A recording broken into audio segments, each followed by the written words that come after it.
നമസ്കാരം. Raf talk ഫുട്ബോളിലേക്ക് അവർക്കും സ്വാഗതം. ഓൾഡ് ട്രാഫോർഡിൽ മാഞ്ചസ്റ്റർ യുണൈറ്റഡ് വേഴ്സസ് ലിവർപൂൾ മത്സരം പുരോഗമിക്കുകയാണ്.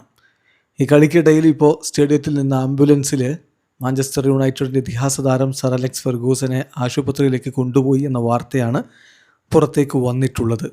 അദ്ദേഹം മത്സരം അറ്റൻഡ് ചെയ്യാൻ വേണ്ടി ഓൾഡ് ട്രാഫോർഡിൽ എത്തിയതായിരുന്നു. ടണൽ ഏരിയയിൽ അദ്ദേഹം ഉണ്ടായിരുന്നു. അപ്പോഴാണ് അദ്ദേഹത്തിന് അത്ര സുഖകരമല്ലാത്തൊരു സ്ഥിതിവിശേഷം ഫീൽ ചെയ്തത്, അൺവെൽ എന്ന് ഫീൽ ചെയ്തു. അതുകൊണ്ട് ഇമ്മീഡിയറ്റ്ലി അദ്ദേഹത്തെ ഹോസ്പിറ്റലിലേക്ക് കൊണ്ടുപോവുകയായിരുന്നു. BBC സ്പോർട്ടിൻ്റെ റിപ്പോർട്ടിലേക്ക് നമ്മളൊന്ന് പോവുകയാണ്.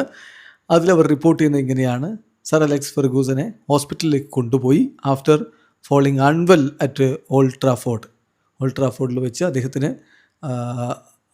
അൺവെൽ എന്നുള്ളൊരു ഫീലിംഗ് വന്നപ്പോൾ അദ്ദേഹത്തെ ഇമ്മീഡിയറ്റ്ലി ഹോസ്പിറ്റലിലേക്ക് കൊണ്ടുപോവുകയായിരുന്നു. ഇത് മാഞ്ചസ്റ്റർ യുണൈറ്റഡ് വേഴ്സസ് ലിവർപൂൾ മത്സരം തുടങ്ങുന്നതിന് തൊട്ട് മുമ്പായിരുന്നു.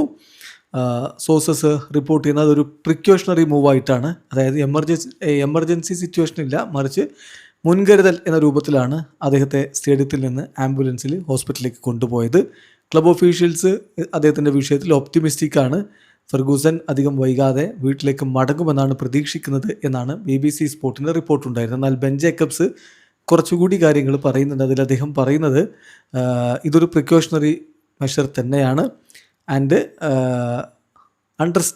Talk sports understands he is now resting at home. അദ്ദേഹത്തെ ഹോസ്പിറ്റലിൽ നിന്ന് തിരികെ കൊണ്ടുവന്ന് ഇപ്പോൾ അദ്ദേഹം വീട്ടിലാണുള്ളത്. അദ്ദേഹം തിരികെ പോയി വീട്ടിലാണുള്ളത്. അദ്ദേഹം റെസ്റ്റ് ചെയ്യുകയാണ്, പ്രശ്നങ്ങളില്ല. Wishing sir Alex speedy recovery എന്നുകൂടി അവർ റിപ്പോർട്ട് ചെയ്യുന്നു. വീഡിയോ അവസാനിക്കുന്നു. ഫുട്ബോൾ ലോകത്ത് കൂടുതൽ വിശേഷങ്ങളുമായി റാഫ് ടോക്സിൽ എത്താം.